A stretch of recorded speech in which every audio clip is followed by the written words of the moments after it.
Um,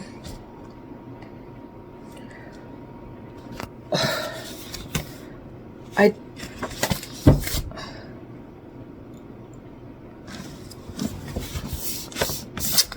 just finished reading Onyx Storm literally seconds ago. I don't know what to say. I don't know how to process this. I'm a mess. And it's 4 a.m. in the morning on January 31st, technically the 30th for me because I haven't gone to bed yet. And I guess I'm going to be reviewing this book now. So, hey guys, and welcome to another video. So, today I'm going to be reviewing Onyx Storm. So, by the way, this will have spoilers for Fourth Wing and Iron Flame just because I like those books. If you haven't read them yet and you're listening to this, like there's going to be things that spoil it. I'm going to try not to spoil Onyx Storm, and if I do say anything, I will warn you guys way ahead of time. So let's get that out of the way. Because I just finished it.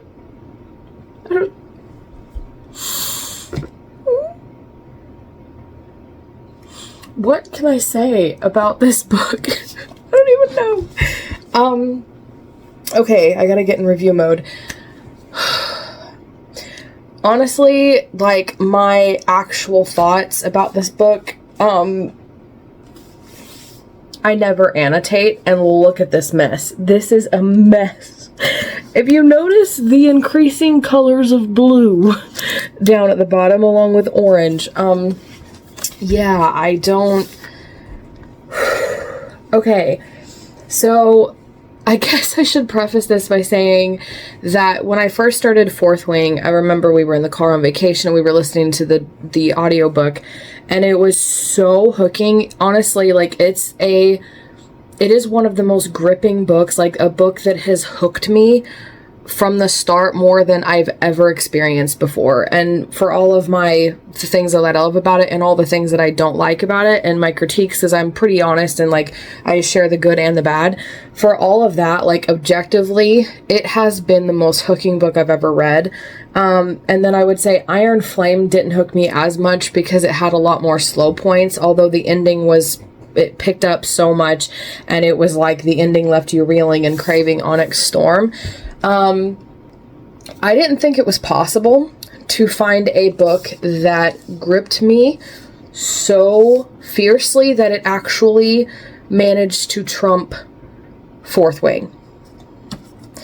And, like, the previous two books in this series have had moments where, like, everything, like the plot and action, whatever you want to call it, like slows down. And in Fourth Wing, right before you would slow down and get bored, it would pick back up. And then in Iron Flame, the slow moments just lasted too long before it would pick back up again. But eventually the ending just kept going. This book, you just hop on a dragon and you just fly, and you're gone, and it just, nothing else exists, and you're just gone.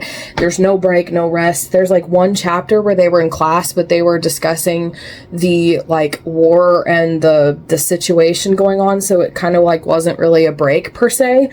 Oh my gosh, this book has destroyed me, y'all. Like, I don't even know, what am I supposed to do with myself now? Like, okay, so, like, I don't even know. It's so action-packed and intense and fierce, and it is, I remember when I gave my review for Bloodguard, that I said this book is everything that I've always wanted to read. It's close, but this book is everything that I've ever wanted to read, and it literally has everything, and it's made me feel every single emotion under the sun. And I remember saying that in my Bloodguard review, or one of my book reviews, that a book that can make you feel every single emotion in one way or another is like a 5-star read, because you're feeling everything. And in this case, I don't have anything that I really could critique about it. There was one aspect that I got mad at in the beginning of the book, which was Violet and Xaden's romance, and I did feel like they were more obsessed with the spice for each other, and like, oh, they don't really have any jokes that are non-spicy, and they don't have anything that they do together besides wanting to get spicy, and there's no emotional connection behind them. And I remember I made a post ranting about it, and the very next day I read a chapter, and from that point forward, it got better, and it built their emotional connection and their relationship and their love for one another, and it didn't really get too spicy after that. And I mean, like once or twice maybe, I don't remember, but it was like skippable and stuff, and it was just like they actually formed this like bond that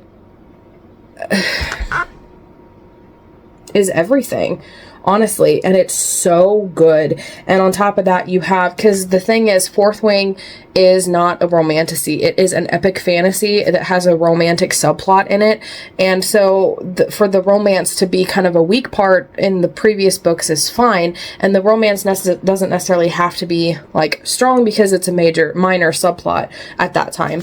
So in this book, the fact that the romance gets strong and there's an emotional connection and it builds their relationship and their characters and the arc there is like, I mean, it just boosts the book. It just makes it so much better. On top of the fact that you have the plot line going on, things are so intense in this book. It's go, go, go, go, go from the start. I loved everything about this book. The dragons are so creative. I love the squad. I love their dynamics with each other. I love Riddick's character, and he creates a lot of like funny, hilarious jokes. I love Tarn's character. I call him Tarn, but Tarn's character, and he is so funny. And I love the mind-to-mind conversations in this book because it's used a lot more, I feel like, in Onyx Storm than in Fourth Wing or Iron Flame. And so Tarn, Adarna, and Violet have this amazing dynamic and this connection that was forged in this book that is one of my favorite, like, friendships ever. Like, I love it so much. What is the, like... I mean, it made me laugh, it made me cry, it made me get all the feels. There was a lot of, like, foreshadowing stuff to keep track of and a lot of things that surprised me. There were several twists in the middle that blew me away, that I just binged read this middle section in one night where it was, like, twist, after twist after twist.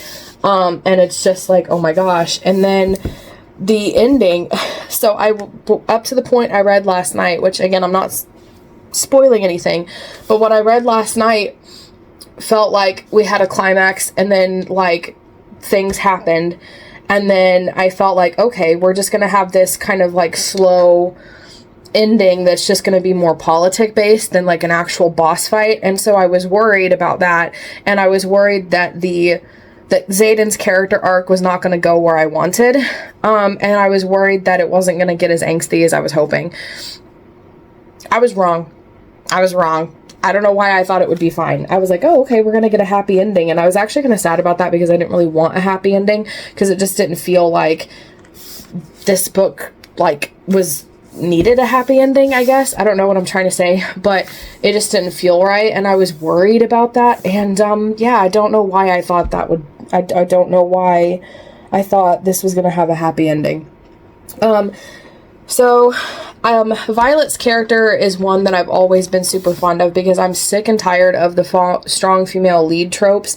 And she has, like in Fourth Wing, I talked about how she has this disease that like breaks her bones easy. And so it's not one of those things where it's like, oh, okay, in the first book, she goes through an arc and she gets stronger and she's fine. Like, she constantly has this. So even in this book, like, all of the dragons are learning, like, one of the main maneuvers that dragons and riders will do is they'll run and mount. Like, they'll run and jump and have to climb onto the dragon, which, by the way, the realism of actually riding a dragon is another positive I got to talk about later. So for that, she had to figure out a different way of doing that and a different way to sit on her dragon because of her disease.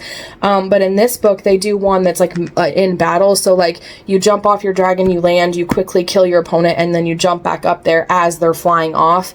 And everybody else kind of does it. And she and her dragon, Tarn, have to figure out a creative way around that because of her disease. And that's kind of how her character's always been, which is one thing I like about her, because she's not strong. She is strong, but she has a lot to overcome, and that's what makes her so much more special, and what makes us like not only root for her but also feel like that makes her stronger, like a strong character, because she overcomes all these things. And she doesn't always win. Even when she gets her power and starts channeling in the last few books, like Iron Flame, really, she doesn't actually do it right. She has lightning powers, but anyway, so she uses her lightning, and it's like she can't aim correctly with it, and it's just so realistic, all that she has to go through. But on top of that, in this franchise, and this book especially brings it out a lot more too, like it's every book, but like this brought it out a lot more, is just the realistic aspect of flying and like riding on a dragon, because they're huge. So like the way that it would hurt and make your bones ache, the mounting and the dismounting, and like walking across your dragon's back, and like mounting, and like the way that they fly, and how sick I would get because I get motion sick, and just all these little extra details. Like if you're trying to, like, if you end up falling, like you would try to grab, but their scales would like scratch you, or, you know, one thing or another. Like it's just so realistic, and it's like realistic dragon riding in a way that I've never felt before. And that's part of what makes it so intriguing, is because it's just so realistic, instead of just, oh, you hop on your dragon and you're just flying. It's like and then when they do fly places, oftentimes they're like in a journey. It gets realistic with like weather and different things like that, on top of the fact that you have Violet, the main character, who is a good, actual, strong female lead that's done correctly, with things that she overcomes. And another tidbit on that one is that it emphasizes that she doesn't have to be good at everything, and that really emphasizes her squad leader being the one that's the best of them all, which is really different, because most of the time in fantasies, you have a female lead who's really strong and who does everything, and she saves the day, and it's like she's so powered, but not in this one. And it really emphasizes like the squad dynamic. And I'm a really huge fan of the anime Fairy Tail, and one thing that like in a weird way stands out to me about that is the whole, we're part of a squad, we work together as a team, and we don't care about the rules, we're going to do what we think is right, as a whole, regardless of the consequences. And that's like the Fairy Tail way in that anime, and in this book it's her and her squad, and I really like that dynamic as well. So toward the end, I would say the boss fight is like an actual boss fight, and I first I was like weirded out that we jumped POVs, but I feel like the 2 POVs that were added alongside Violet's, well, 3 technically, but the third one was a given because that's a pattern that the author likes to do, and I'm so grateful for it, so thank you, Rebecca.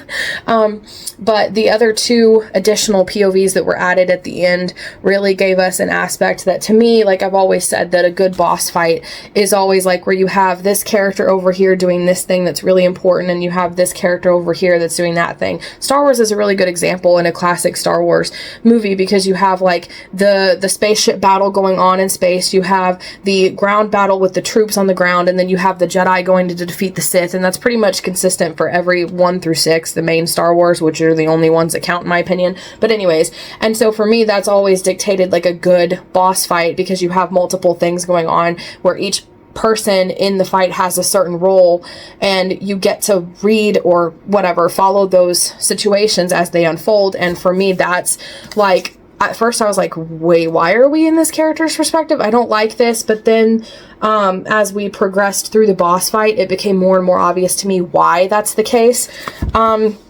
And on top of all of this, her writing style is amazing. She makes you feel what you feel. And then the little breadcrumbs of tidbits of foreshadowing, like all my yellow ones, which kind of turned color, so they ran out, and I had to use different types of tabs and try to keep the colors pretty consistent. So the yellows and some of the oranges really in this were like all foreshadowing things to keep track of. It was so much fun for me too, because this was the first book that I actually anticipated the release, went to the store and bought it on release day, like stood in a line, like all the classic things that you would typically do when, you know, anticipating a release day. And I've never gotten to experience that with anything, let alone a book. And so for me, it was like the fact that we anticipated this beforehand. We talked a lot on my Pens and Paperbacks podcast with my cousin, which I'll have here as a card, about potential theories and things that we wanted to know, and things that we really just genuinely cared about. And I have a list. I'll probably go over that in our podcast video, because that's where we talked about, okay, what do you want out of this book? What do I want out of this book? And we went back and forth. And at the end, we were excited, like, okay, when we finish the book, let's go back and forth and see if it held up, kind of thing.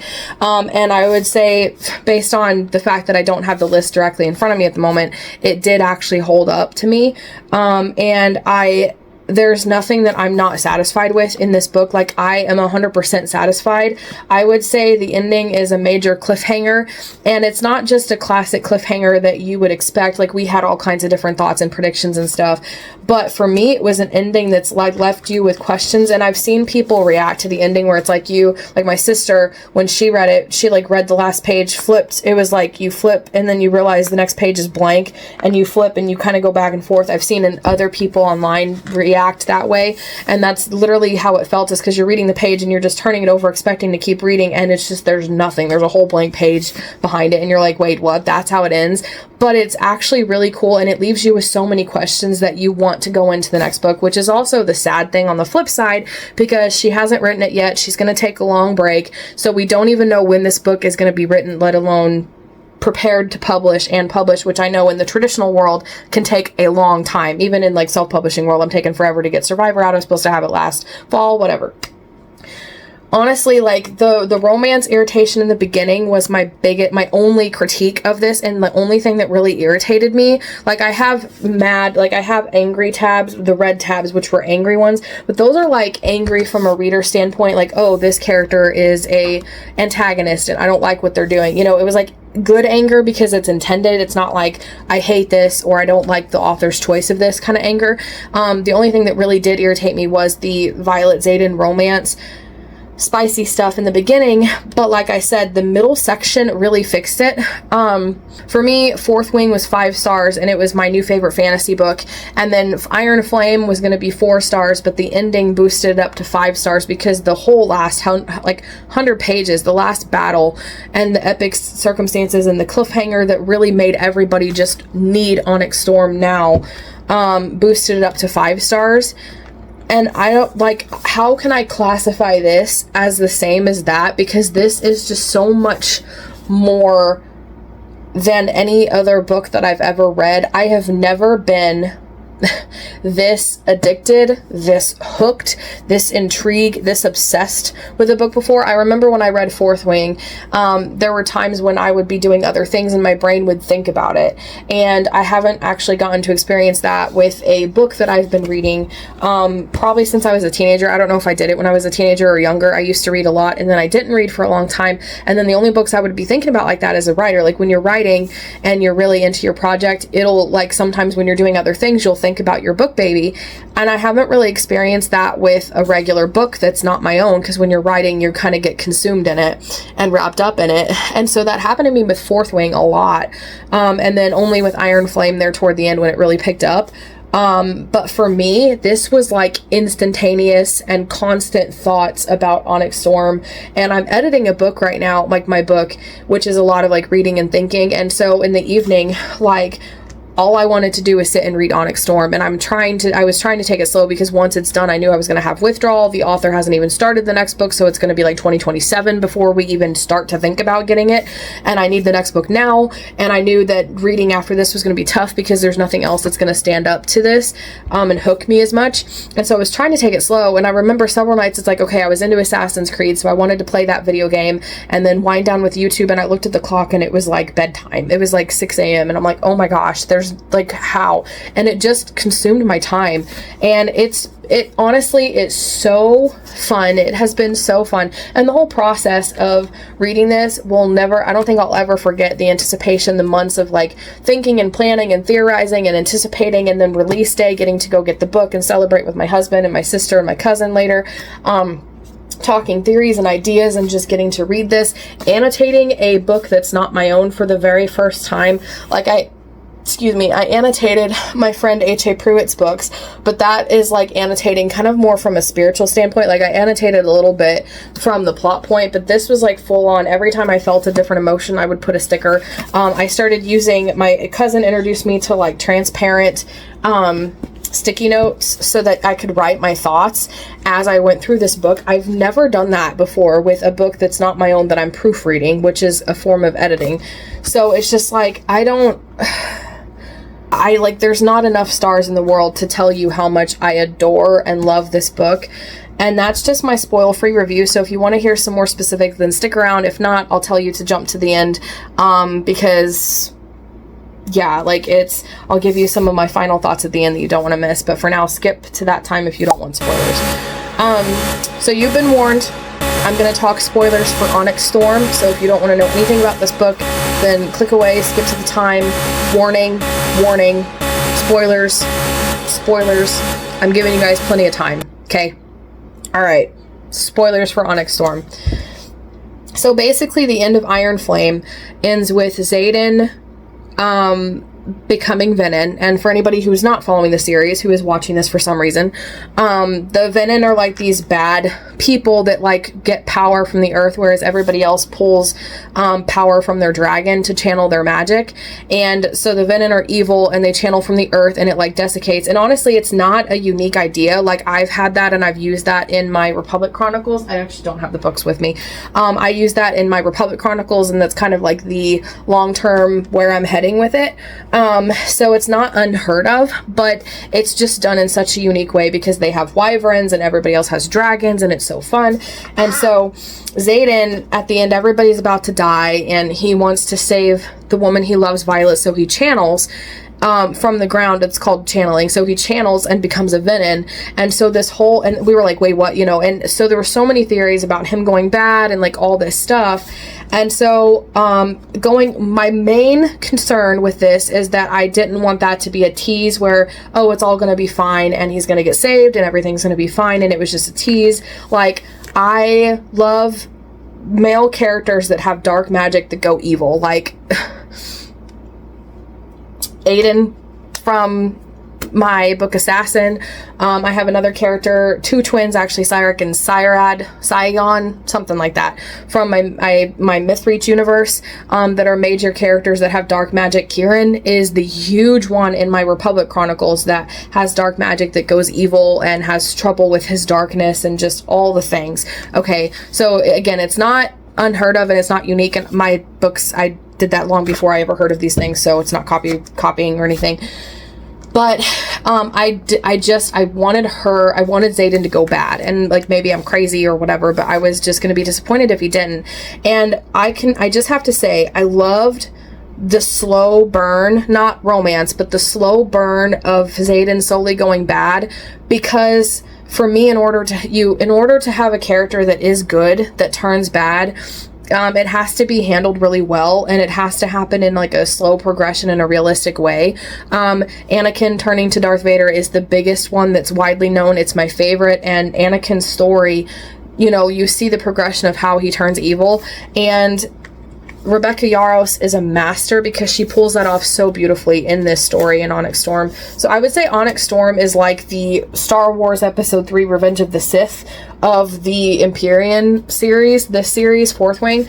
So that kind of happens. I love Andarna, Taryn, and Violet and their bond with each other. It's so precious and special. I really wanted to know what Violet's second signet was going to be, and then Andarna is looking for her breed. So there's 6 breeds of dragons that are known. We find out at the end of Iron Flame that she's the mysterious 7th breed, and we're looking for them, and not only looking for them to help save everybody from the Venin, because they can help power the wards over cities that don't have them, which can ward off the Venin, but also because she hopes that they have an answer to cure Xaden. And so, like, in the first book, Fourth Wing, her mantra was, "I will not die today." And sorry, that made my face look weird. Her mantra was in Fourth Wing, "I will not die today." And in this one, her mantra is, "I will save him." Like, literally, that is the mantra. "I will not die today. I will save him." And so I thought that was going to be a side plot, and it actually became a more prominent plot line than I was genuinely expecting, and that surprised me. There are several twists in here, like we get to know a little bit more about Xaden's backstory and his mother. There's this whole sequence where they go to these different islands looking for the seventh breed, and each island is like a different people that have a different like way or system that they have to kind of adhere to, and a different culture that they have to pass these tests in order to trust them to try to gain allies.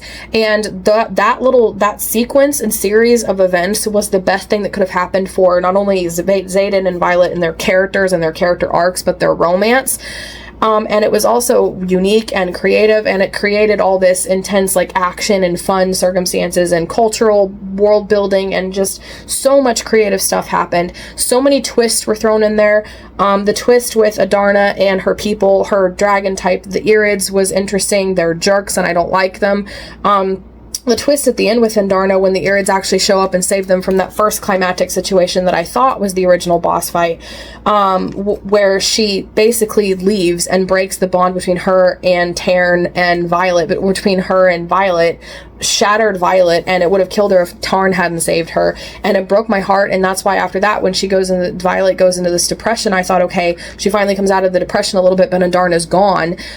It was heartbreaking, and it felt a little out of character for Andarna, and so I wasn't sure how to feel about that. And then I was like, okay, we're probably just gonna have politics kind of leading to like a bittersweet ending here. Not expecting the boss fight to happen after that, but it was just like, it really, that part was one of the most impacting parts that I read, because it was like the way that she writes, like the fear and the sadness, like the initial scene where the bond was broken, when Violet was going, she's gone, and Taryn's like, you know, like, she abandoned us, she left us, and Taryn goes, we are still here, and he's pulling through the bond to like reach for her. It's just one of the best, like, oh my gosh, it is one of the best, one of the most saddest, but like one of the best written sad scenes I've ever read, if that makes any sense.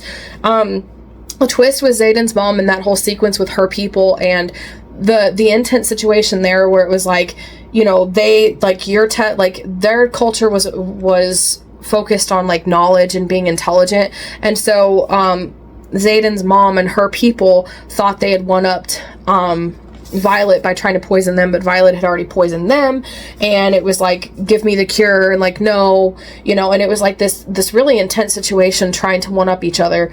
And I thought that a couple characters had died in that sequence that just scared the crap out of me. And like I said, Xaden's progression of going dark and going venom, like how he tries really hard not to channel, but it's like in certain situations, it's like the power is there if he only reaches for it. And it's just like this slow burn progression of him just going dark, turning to the dark side, to put it in Star Wars terms. And like I said, the romance really picked up when they went on that journey, because it became more emotional. Like, there's one scene in particular that stands out where Xaden first sees his mom and she abandoned him, and he's just broken up about it. And he's just really upset. And he has a couple lines that like was really related to, that I really related to in it, that I almost cried. Like, it was so emotional. And then he tries to like kiss her, and Violet stops him, and she's like, this isn't going to solve anything. You know, our intimacy and lust like isn't going to solve anything. Do not shut me out, let me in. And he opens up to her, and it's just, that's the emotional connection that they were lacking, that their romance needed, that now is put them on top for me, because it's amazing. And the whole ending fight was just so massive, and so many boss fights and other POVs. And when we first went to like Rhiannon, I was like, you know, but then we went back to Violet again, and we kept going back to her. And then Imogen, I really liked her perspective. Apparently she seems like she has a thing with Garrick, so I'm kind of really into that as well. And I liked, of course, Xaden's POV at the end, and the whole ending circumstance. Just, I didn't see it coming, but after the situation with Andarna happened, I was genuinely worried that we would just have kind of politics and kind of a slower ending. And keep in mind that at this time the book had just been go, go, go, go, go. So in my mind, I was like, okay, it makes sense that it would just slow down here at the end. And I was like, Xaden's not going to go dark in this book. And I was really worried that it was either going to work out okay, or that he had kind of overcome it because he hadn't channeled for a while and he was kind of getting back to normal. And so I was just worried that it wasn't going to be as angsty as I was hoping, and that the ending was going to be disappointing, and that was my concern. I don't know why I thought everything would be fine. I mean, this is Fourth Wing, and this is Rebecca Yarros we're talking about. I don't know why I should have been worried. So you guys can come back now. I'm not going to spoil anymore. I've talked enough about spoilers. But essentially, I loved the characters. I love Violet's character arc. I loved Xaden's character arc. Like I said, it's comparable to like Revenge of the Sith and all that stuff. It's so good, and it's written so well. I love Andarna and Taryn. I love their squad. I love Riddick. He is so funny. He had so many funny lines. I love Taryn. A lot of his lines were really hilarious, and I love Taryn. He's so precious. The cultural stuff, you know, in that one sequence I mentioned, where they had to travel for a particular reason that I'm not going to spoil. And so that the different cultures, the military culture of this, and this world that she has built, and the dragons and the magic and just everything is so creative. The maps looked really good. I referenced it a lot, and I also heard a lot of people complaining that there were too many characters and that it was too complex and too confusing. And I brought this up to my cousin in our other podcast that we just did last week, so I'll have that here as a card if I can find it or whatever. You guys go check that out because we had an interesting conversation. But about how, like, Lord of the Rings is really complicated with a lot of names, a lot of places, a lot of complex world building, and how it's like, I don't know if the fantasy genre is changing where it's not as complex as it used to be, and when it is, people just weren't expecting that from this kind of book. And then my cousin brought up that it hasn't changed, it's just people weren't expecting, they don't know as much of the genre expectations as they used to, and how this is often, like the Fourth Wing in the Empyrean series is kind of, could be mistaken for a romantasy, but it is not. It is epic fantasy, and that's kind of the main difference. So, oh my gosh, would I recommend this? Absolutely, yes. There is spice in it, so you'll have to skip those spicy scenes. And in Fourth Wing and Iron Flame, and in this book, from what I remember of the last two, they are skippable. And so, especially in this book, I think they are skippable. They're more prominent in the beginning. And there are a few scenes that aren't necessarily spicy scenes, but they're like what I would call like intense makeout sessions where there's spice and spicy thoughts that you may want to skip and be wary of. But it's my favorite fantasy book series of all time, and I'm not over-exaggerating. This is not hyperbole. I say that a lot, like, oh, this is my new favorite book, and it's like every time I read a good book that's like a 5-star read for me, it just puts me in awe, and I have that feeling, but like they just keep getting better and better, and I legitly don't know of a book that would get better than Onyx Storm for me. Like, I don't know if a book is ever literally going to top this, because I did feel like Iron Flame was equal to Fourth Wing, but like slower, so Fourth Wing to me was better, and this legitly topped Fourth Wing for me. So it's not even a 5-star read, like 6 stars, 11, like all the stars for this book. My new favorite fantasy series of all time, Onyx Storm by Rebecca Yarros. I have rattled on enough about this book. I highly recommend it. Have you guys read it? If you have, what do you think? Let me know your star rating and your thoughts in the comments below. Try to keep them as spoil-free as possible for everybody else, or at least give a warning first. Give me your thoughts. What do you think? Let me know in the comments. I am so excited to touch base with all of the readers and get all the thoughts on Onyx Storm. And in the meantime, if you liked this video, please be sure to give it a like and subscribe for more writing and reading videos every Monday, Wednesday, and Friday. And in the meantime, if you liked my review of Onyx Storm, then please go ahead and check out my review for Fourth Wing, because that kind of started it all. There's a unique story about how I got introduced to this series that you don't want to miss, that'll be featured in that video as well. Check that out. You don't want to miss it.